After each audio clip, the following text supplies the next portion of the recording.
श्री विष्णु पुराण द्वितीय अंश 8वां अध्याय सूर्य, नक्षत्र एवं राशियों की व्यवस्था तथा कालचक्र, लोकपाल और गंगा आविर्भाव का वर्णन।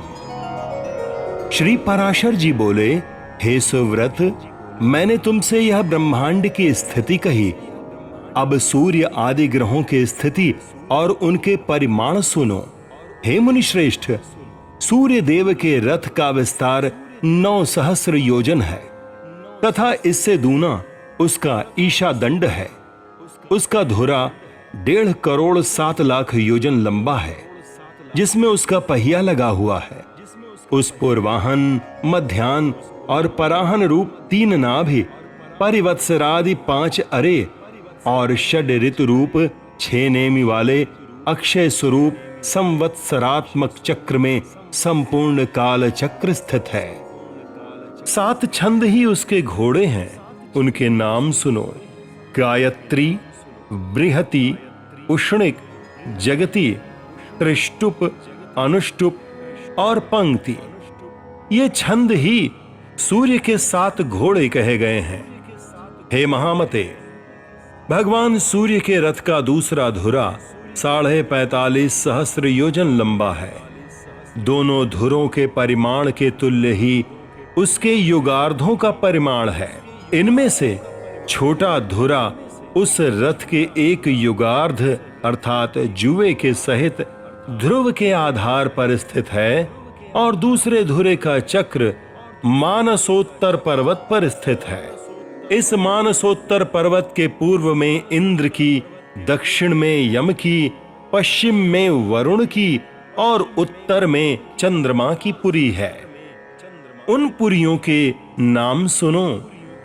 इंद्र की पुरी वह स्वौकसारा है, यम की संयमनी है, वरुण की सुखा है तथा चंद्रमा की वेभावरी है।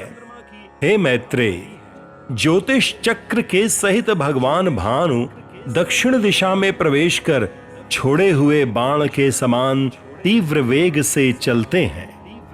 भगवान सूर्य देव दिन और रात्रि की व्यवस्था के कारण हैं और राग आदि क्लेशों के क्षीण हो जाने पर वे ही क्रम मुक्ति भागी योगी जनों के देवयान नामक श्रेष्ठ मार्ग हैं।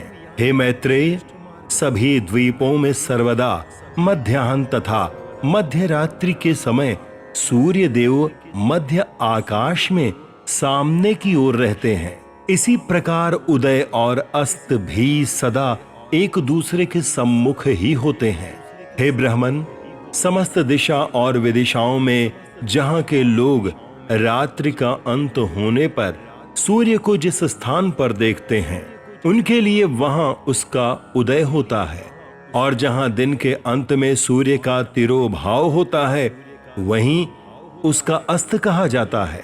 सर्वदा एक रूप से स्थित सूर्य देव का वास्तव में ना उदय होता है और ना अस्त, बस उनका देखना और न देखना ही उनके उदय और अस्त हैं। मध्याह्न काल में इंद्रादि में से किसी की पुरी पर प्रकाशित होते हुए सूर्य देव 3 पुरियों और 2 कोणों को प्रकाशित करते हैं। इसी प्रकार अग्नि आदि कोणों में से किसी एक कोण में प्रकाशित होते हुए वे पार्श्ववर्ती 2 कोणों के सहित 3 कोण और 2 पुरियों को प्रकाशित करते हैं। सूर्य देव उदय होने के अनंतर मध्याह्न पर्यंत अपनी बढ़ती हुई किरणों से तपते हैं और फिर क्षीण होती हुई किरणों से अस्त हो जाते हैं। सूर्य के उदय और अस्त से ही पूर्व तथा पश्चिम दिशाओं की व्यवस्था हुई है। वास्तव में तो वे जिस प्रकार पूर्व में प्रकाश करते हैं, उसी प्रकार पश्चिम तथा पार्श्ववर्तिनी अर्थात उत्तर और दक्षिणी दिशाओं में भी करते हैं। सूर्य देव देव पर्वत सुमेरु के ऊपर स्थित ब्रह्मा जी की सभा के अतिरिक्त और सभी स्थानों को प्रकाशित करते हैं। उनकी जो किरणें ब्रह्मा जी की सभा में जाती हैं, वे उसके तेज से निरस्त होकर उल्टी लौट पड़ती हैं। सुमेरु पर्वत समस्त द्वीप और वर्षों के उत्तर में है, इसलिए उत्तर दिशा में सुमेरु पर्वत पर सदा एक ओर दिन और दूसरी ओर रात रहते हैं। रात्रि के समय सूर्य के अस्त हो जाने पर उनका तेज अग्नि में प्रविष्ट हो जाता है, इसलिए उस समय अग्नि दूर ही से प्रकाशित होने लगता है। इसी प्रकार हे द्विज, दिन के समय अग्नि का तेज सूर्य में प्रविष्ट हो जाता है, इसलिए अग्नि के संयोग से ही सूर्य अत्यंत प्रखरता से प्रकाशित होता है। इस प्रकार सूर्य और अग्नि के प्रकाश तथा उष्णतामय तेज परस्पर मिलकर दिन रात में वृद्धि को प्राप्त होते रहते हैं। मेरु के दक्षिणी और उत्तरी भूम्यर्ध में सूर्य के प्रकाशित होते समय अंधकारमयी रात्रि और प्रकाशमय दिन क्रमशः जल में प्रवेश कर जाते हैं। दिन के समय रात्रि के प्रवेश करने से ही जल कुछ ताम्र वर्ण दिखाई देता है, किंतु सूर्य अस्त हो जाने पर उसमें दिन का प्रवेश हो जाता है, इसलिए दिन के प्रवेश के कारण ही रात्रि के समय वह शुक्ल वर्ण हो जाता है। इस प्रकार जब सूर्य पुष्कर द्वीप के मध्य में पहुंचकर पृथ्वी का 30वां भाग पार कर लेता है, तो उसकी वह गति एक मुहूर्त की होती है, अर्थात उतने भाग के अतिक्रमण करने में उसे जितना समय लगता है वही मुहूर्त कहलाता है। हे द्विज, कुलाल चक्र अर्थात कुम्हार के चाक के सिरे पर घूमते हुए जीव के समान भ्रमण करता हुआ ये सूर्य पृथ्वी के 30 भागों का अतिक्रमण करने पर एक दिन रात्रि करता है। हे द्विज, उत्तरायण के आरंभ में सूर्य सबसे पहले मकर राशि में जाता है, उसके पश्चात वह कुंभ और मीन राशियों में एक राशि से दूसरी राशि में जाता है। इन तीनों राशियों को भोग चुकने पर सूर्य रात्रि और दिन को समान करता हुआ वैश्ववती गति का अवलंबन करता है, अर्थात वह भूमध्य रेखा के बीच में ही चलता है। उसके अनंतर नित्य प्रति रात्रि क्षीण होने लगती है और दिन बढ़ने लगता है। फिर मेष तथा वृष राशि का अतिक्रमण कर मिथुन राशि से निकलकर उत्तरायण की अंतिम सीमा पर उपस्थित हो वो कर्क राशि में पहुंचकर दक्षिणायन का आरंभ करता है। जिस प्रकार कुलाल चक्र के सिरे पर स्थित जीव अति शीघ्रता से घूमता है, उसी प्रकार सूर्य भी दक्षिणायन को पार करने में अति शीघ्रता से चलता है, इसलिए वो अति शीघ्रता पूर्वक वायु वेग से चलते हुए अपने उत्कृष्ट मार्ग को थोड़े समय में ही पार कर लेता है। हे द्विज, दक्षिणायन में दिन के समय शीघ्रता पूर्वक चलने से उस समय के 13.5 नक्षत्रों को सूर्य 12 मुहूर्तों में पार कर लेता है, किंतु रात्रि के समय मंदगामी होने से उतने ही नक्षत्रों को 18 मुहूर्तों में पार करता है। कुलाल चक्र के मध्य में स्थित जीव जिस प्रकार धीरे धीरे चलता है, उसी प्रकार उत्तरायण के समय सूर्य मंद गति से चलता है, इसलिए उस समय वह थोड़ी सी भूमि भी अति दीर्घ काल में पार करता है। इसलिए उत्तरायण का अंतिम दिन 18 मुहूर्त का होता है। उस दिन भी सूर्य अति मंद गति से चलता है और ज्योतिष चक्रार्ध के 13.5 नक्षत्रों को एक दिन में पार करता है, किंतु रात्रि के समय वह उतने ही अर्थात 13.5 नक्षत्रों को 12 मुहूर्तों में ही पार कर लेता है। अतः जिस प्रकार नाभिदेश में चक्र के मंद मंद घूमने से वहां का मृत पिंड भी मंद गति से घूमता है, उसी प्रकार ज्योतिष चक्र के मध्य में स्थित ध्रुव अति मंद गति से घूमता है। हे मैत्रेय, जिस प्रकार कुलाल चक्र की नाभि अपने स्थान पर ही घूमती रहती है, उसी प्रकार ध्रुव भी अपने स्थान पर ही घूमता रहता है। इस प्रकार उत्तर तथा दक्षिण सीमाओं के मध्य में मंडलाकार घूमते रहने से सूर्य की गति दिन अथवा रात्रि के समय मंद अथवा शीघ्र हो जाती है। जिस अयन में सूर्य की गति दिन के समय मंद होती है, उसमें रात्रि के समय शीघ्र होती है। जिस समय रात्रि काल में शीघ्र होती है, उस समय दिन में मंद हो जाती है। हे द्विज, सूर्य को सदा एक बराबर मार्ग ही पार करना पड़ता है। एक दिन रात्रि में यह समस्त राशियों का भोग कर लेता है। सूर्य 6 राशियों को रात्रि के समय भोगता है और 6 को दिन के समय। राशियों के परिमाणानुसार ही दिन का बढ़ना घटना होता है तथा रात्रि की लघुता दीर्घता भी राशियों के परिमाण से ही होती है। राशियों के भोगानुसार ही दिन अथवा रात्रि की लघुता या दीर्घता होती है। उत्तरायण में सूर्य की गति रात्रि काल में शीघ्र होती है और दिन में मंद। दक्षिणायन में उसकी गति इसके विपरीत हो जाती है। रात्रि उषा कहलाती है तथा दिन व्युष्टि अर्थात प्रभात कहा जाता है। इन उषा तथा व्युष्टि के बीच के समय को संध्या कहते हैं। इस अति दारुण और भयानक संध्या काल के उपस्थित होने पर मंदेहा नामक भयंकर राक्षस गण सूर्य को खाना चाहते हैं। हे मैत्रेय, उन राक्षसों को प्रजापति का यह शाप है कि उनका शरीर अक्षय रहकर भी मरण नित्य प्रति हो। अतः संध्या काल में उनका सूर्य से अति भीषण युद्ध होता है। हे महामुने, उस समय द्विजोत्तम गण जो ब्रह्म स्वरूप ओंकार तथा गायत्री से अभिमंत्रित जल छोड़ते हैं, उस वज्र स्वरूप जल से वे दुष्ट राक्षस दग्ध हो जाते हैं। अग्निहोत्र में जो सूर्यो ज्योतिः इत्यादि मंत्र से प्रथम आहुति दी जाती है, उससे सहस्त्रांशु दिननाथ देदीप्यमान हो जाते हैं। ओंकार विश्व, तेजस और प्राज्ञ रूप 3 धामों से युक्त भगवान विष्णु हैं तथा संपूर्ण वाणियों का अधिपति हैं। उसके उच्चारण मात्र से ही वे राक्षस गण नष्ट हो जाते हैं।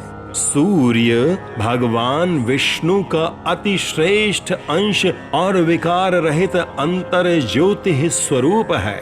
ओंकार उसका वाचक है और वह उसे उन राक्षसों के वध में अत्यंत प्रेरित करने वाला है। उस ओंकार की प्रेरणा से अति प्रदीप्त होकर वह ज्योति मंदेहा नामक संपूर्ण पापी राक्षसों को दग्ध कर देती है। इसलिए संध्योपासन कर्म का उल्लंघन कभी न करना चाहिए। जो पुरुष संध्योपासन नहीं करता, वह भगवान सूर्य का घात करता है। तदनंतर उन राक्षसों का वध करने के पश्चात भगवान सूर्य संसार के पालन में प्रवृत्त हो बाल खिल्यादि ब्राह्मणों से सुरक्षित होकर गमन करते हैं। 15 निमेष की एक काष्ठा होती है और 30 काष्ठा की एक कला गिनी जाती है। 30 कलाओं का एक मुहूर्त होता है और 30 मुहूर्तों के संपूर्ण रात्रि दिन होते हैं। दिनों का ह्रास अथवा वृद्धि क्रमशः प्रातः काल, मध्याह्न काल और आदि दिवसांशों के ह्रास वृद्धि के कारण होते हैं। किंतु दिनों के घटते बढ़ते रहने पर भी संध्या सर्वदा समान भाव से एक मुहूर्त की ही होती है। उदय से लेकर सूर्य की 3 मुहूर्त की गति के काल को प्रातः काल कहते हैं। यह संपूर्ण दिन का 5वां भाग होता है। इस प्रातः काल के अनंतर 3 मुहूर्त का समय संगव कहलाता है तथा संगव काल के पश्चात 3 मुहूर्त का मध्याह्न होता है। मध्याह्न काल से पीछे का समय अपराह्न काल कहलाता है। इस काल भाग को भी बुध जन 3 मुहूर्त का ही बताते हैं। अपराह्न के बीतने पर सायाह्न आता है। इस प्रकार संपूर्ण दिन में 15 मुहूर्त और प्रत्येक दिवसांश में 3 मुहूर्त होते हैं। वैश्वत दिवस 15 मुहूर्त का होता है, किंतु उत्तरायण और दक्षिणायण में क्रमशः उसके वृद्धि और ह्रास होने लगते हैं। इस प्रकार उत्तरायण में दिन रात्रि का ग्रास करने लगता है और दक्षिणायन में रात्रि दिन का ग्रास करती रहती है। शरद और वसंत ऋतु के मध्य में सूर्य के तुला अथवा मेष राशि में जाने पर विषुव होता है। उस समय दिन और रात्रि समान होते हैं। सूर्य के कर्क राशि में उपस्थित होने पर दक्षिणायन कहा जाता है और उसके मकर राशि पर आने से उत्तरायण कहलाता है। हे ब्राह्मण, मैंने जो 30 मुहूर्त के एक रात्रि दिन कहे हैं, ऐसे 15 दिन रात्रि का एक पक्ष कहा जाता है। 2 पक्ष का एक मास होता है और 2 सौर मास की एक ऋतु और 3 ऋतु का एक अयन होता है तथा 2 अयन ही मिलाकर एक वर्ष कहे जाते हैं। सौर, सावन, चांद्र तथा नक्षत्र, इन 4 प्रकार के मासों के अनुसार विविध रूप से कल्पित संवत्सरादि 5 प्रकार के वर्ष युग कहलाते हैं। ये युग ही मलमासादि सब प्रकार के काल निर्णय का कारण कहा जाता है। उनमें पहला संवत्सर, दूसरा परिवत्सर, तीसरा इद्वत्सर, चौथा अनुवत्सर और 5वां वत्सर है। ये काल युग नाम से विख्यात है। श्वेत वर्ष के उत्तर में जो श्रृंगवान नाम से विख्यात पर्वत है, उसके 3 श्रृंग हैं, जिनके कारण ये श्रृंगवान कहा जाता है। उनमें से एक श्रृंग उत्तर में, एक दक्षिण में और एक मध्य में है। मध्य श्रृंग ही वैश्वत है। शरद और वसंत ऋतु के मध्य में सूर्य इस वैश्वत श्रृंग पर आते हैं। अतः हे मैत्रेय, मेष अथवा तुला राशि के आरंभ में तिमिरापहारी सूर्य देव विषुवत पर स्थित होकर दिन और रात्रि को समान परिमाण कर देते हैं। उस समय ये दोनों 15-15 मुहूर्त के होते हैं।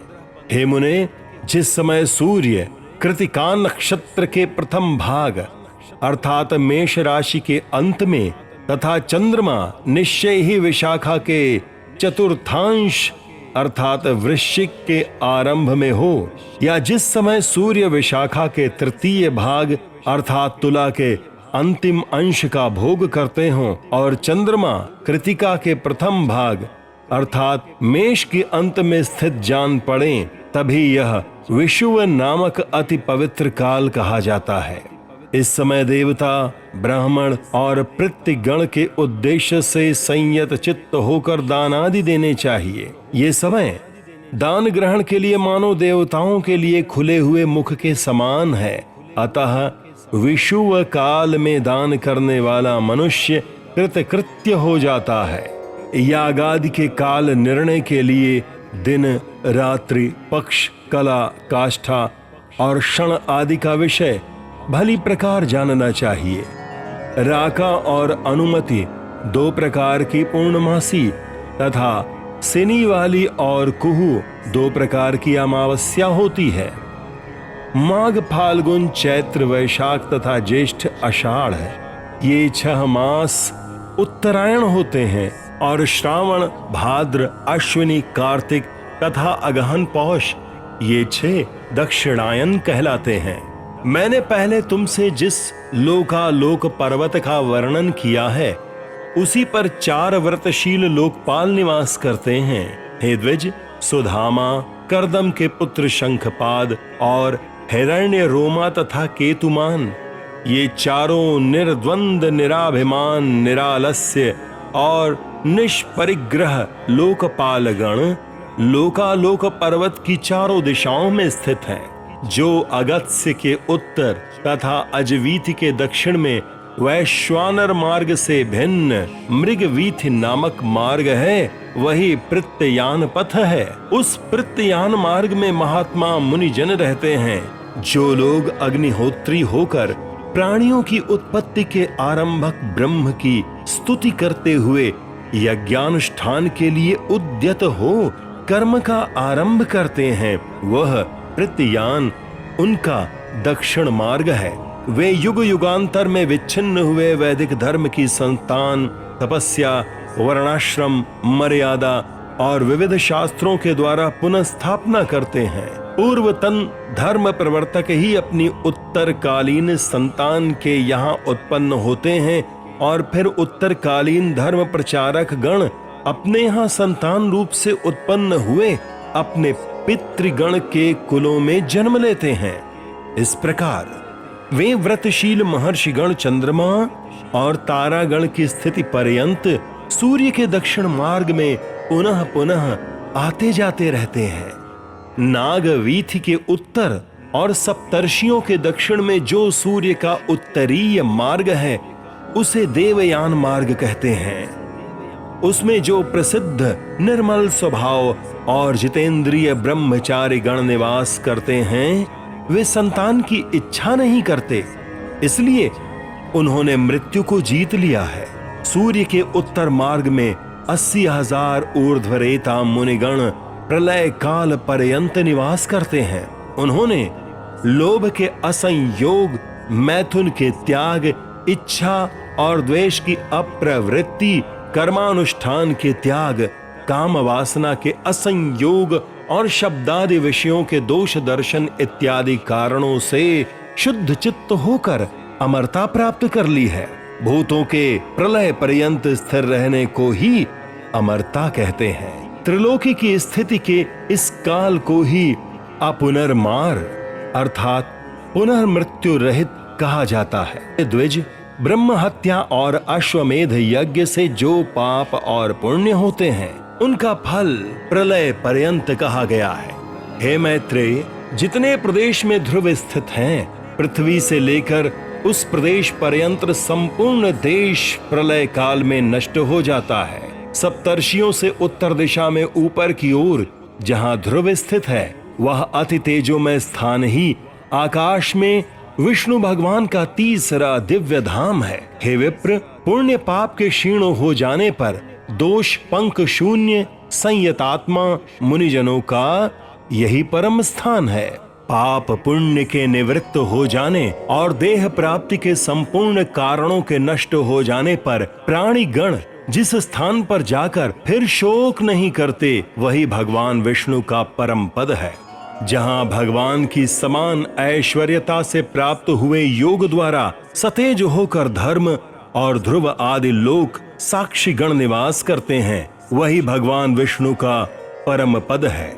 हे मैत्रेय, जिसमें ये भूत भविष्यत और वर्तमान चराचर जगत ओतप्रोत हो रहा है वही भगवान विष्णु का परम पद है, जो तल्लीन योगी जनों को आकाश मंडल में दे दीप्यमान सूर्य के समान सबके प्रकाश रूप से प्रतीत होता है तथा जिसका विवेक ज्ञान से ही प्रत्यक्ष होता है वही भगवान विष्णु का परम पद है। हे द्विज, उस विष्णु पद में ही सबके आधारभूत परम तेजस्वी ध्रुव स्थित हैं तथा ध्रुव जी में समस्त नक्षत्र, नक्षत्रों में मेघ और मेघों में वृष्टि आश्रित है। हे महामुने, उस वृष्टि से ही समस्त सृष्टि का पोषण और संपूर्ण देव मनुष्यादि प्राणियों की पुष्टि होती है। तदनंतर गौ आदि प्राणियों से उत्पन्न हुए दुग्ध और घृत आदि की आहुतियों से परितुष्ट अग्निदेव ही प्राणियों की स्थिति के लिए पुनः वृष्टि के कारण होते हैं। इस प्रकार विष्णु भगवान का यह निर्मल तृतीय लोक अर्थात ध्रुव ही त्रिलोकी का आधारभूत और वृष्टि का आदि कारण है।